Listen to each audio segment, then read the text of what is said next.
All right, here we go. The news and you. What's in the news and how it affects you as a prepper. And let's start off. Majority of Canadians oppose equity hiring. There's been a lot of articles on various news sites recently around this topic. This particular one said only 28% of Canadians support equity hiring. Has the pendulum swung too far? Looking through the comments and the questions and things with this article, do you think that all the various equity questions and screening being done leads to better candidates and better employees? Are we going for bias-free hiring? And do the DEI initiatives, do they help that or do they hinder it? If we're screening based on certain characteristics, is that bias-free? Should the only requirements be here's what's required to do the job, and that's it? How are the various claims verified? I've been recently applying for a lot of different positions, and sometimes there's several pages of questions that I fill out, checking am I in this category or another category?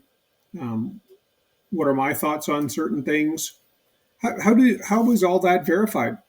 I have heard in some of the comments where if somebody claims something, how do you actually make sure that if you're giving them or not giving them, if they're getting the position based on that, can you ask them? How do you verify? And how is the integrity of the hiring process protected? The Northwestern Ontario community fined for refusing to celebrate Pride Month. Now, this apparently was from an issue from 2020 when a group requested that the town declare Pride Month and fly their flags for, I believe it was a week. Town council voted on it, and they did not vote in favor. Yeah. There was other linked articles saying that this was from an individual who identified with some of the particular groups in question, and his quote was, "The alphabet activism, this is overreach, and this is doing more harm than good to seek legal ramifications for this. Should a community be forced to do things that a minority wants?" Other things to consider if you're on council: what risk assessments do councillors need to do?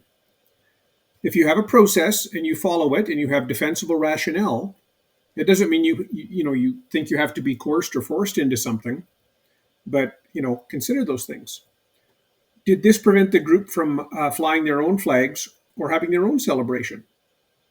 Were other groups given weeks of flying flags? So if not, if they treated everyone the same, is that discrimination?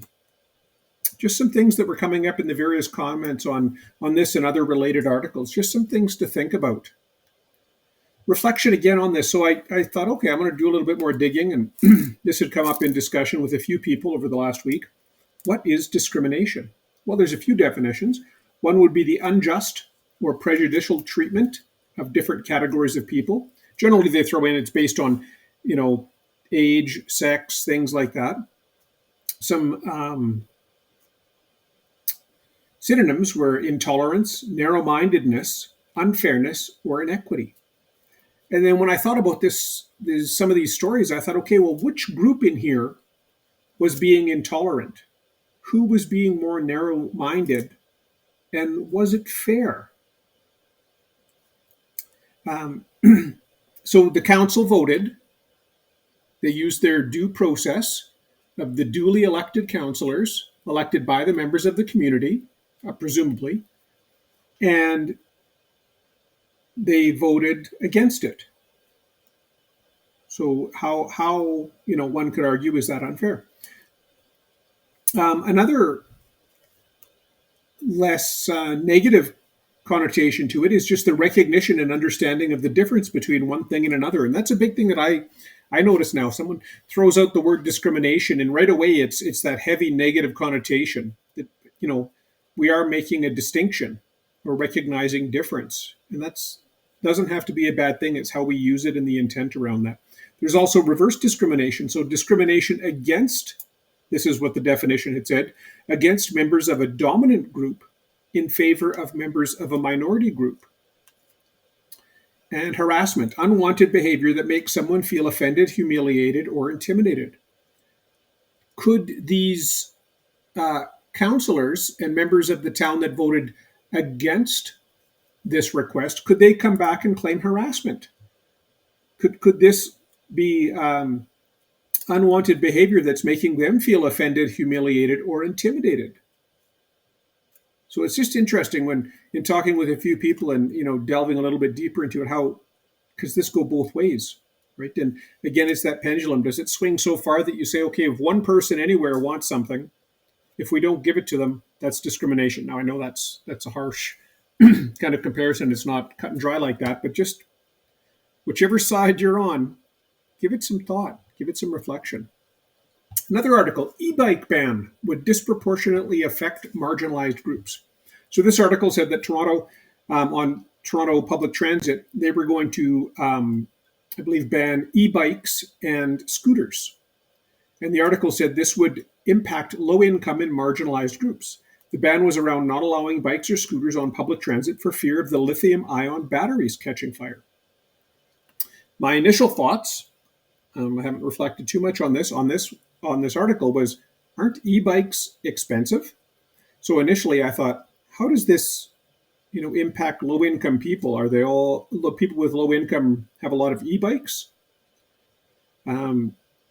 There's probably measures you could put in place that would allow that. It seems a little bit harsh to just say, okay, now the e-bikes, maybe. I'm not quite as, on with that as I am. Say a scooter, for example. Let's take that because they've been around longer and are more thought of in that mobility type of setting.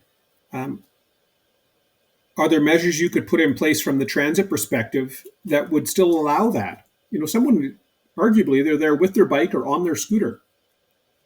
If it catches fire, would there be a way to put that fire out? Are other lithium-ion battery items banned? And again, it's back to that the last slide on discrimination. Is this group being unfairly targeted? Are lithium-ion batteries in all the phones that everyone else has on the bus? Are there other items that are coming on the bus that have lithium-ion batteries? Computers, laptops, whatnot. Is it across the board? So just some things to consider when you're looking at bans. Look at that equity, that fairness, things like that. Community members rally after heavy snow and power outages. So this was about a community in Ontario that lost power, and they were running out of gas at the fuel stations after heavy snowfall closed highway, knocked down lines, so no power, no vehicles could get in with more fuel. And this was around how the community members rallied to help each other out. Anyone that had generators, whether it be a restaurant or individuals, were helping people keep warm, charging devices, offering food. And it just really highlights the importance of community and having that strong sense of community. And even if you're prepping just for yourself, great. If you're not going to be a burden on others, but maybe it will also give you the peace of mind or the ability to help other people. And maybe that's why you're prepping. I've read lots of information from various preppers that say they specifically prep over and above what they would need so that they are able to help people in times of need. So, just have a look at that and think about it in your planning. My little prepping news, and on the heels of the slide on community. So the other day I went out to start my tractor. The horses were almost out of the big hay bales. I was going to move one of those. Tractor wouldn't start. Now had gotten a little bit colder here. I'd plugged in my inline circulating heater. Tractor didn't start. I thought, wow, is it that cold that tractor won't start? So then I tested the heater and it was not working. So I took it off the tractor, took it apart, found a broken wire, fixed the wire, put it back in, plugged it in. It immediately tripped my GFCI breaker. So I started calling around trying to find, did anyone carry a replacement or could they get one in? And they were, a little bit expensive. Nobody had one in stock. They would have to order it. Uh, Called a few of my friends, my farmer friends in the community, nearby farms. Had some different suggestions about who to call. And one gentleman, actually the gentleman that I had gotten the tractor from, he said, I'll come over. Let's take a look at it. So he came over. We tested it. He said, well, your wiring job looks good. It looks like it should be working. Plugged it in, kept tripping the breaker. We took it apart again, found the ground with just rust on the wires was actually shorting. But he said, well, you know what? I do have a spare, an old spare inline circulating heater. So we plumbed that in and you could hear it click on right away. It didn't trip the breaker, warmed the tractor up in no time, fired it up, got hay to the horses. But to me, that just really, brought home the importance again, as in the last slide, that importance of community. Do you have people you can reach out to? Knowledgeable people, skilled people? Do you have in your group or your area, do you have spare parts for the things you're going to need? And he even asked me, he said, hey, did you get that spare fan belt that I told you to get for the tractor? Did you get the spare hoses to have on hand? And I had. And so, and importance of local. I called some of the local little hardware stores and I would go to them first, even if it was a bit more money. If they had it in, I would have gone there first. So very important. So the result was good. The tractor's working. The horses are fed.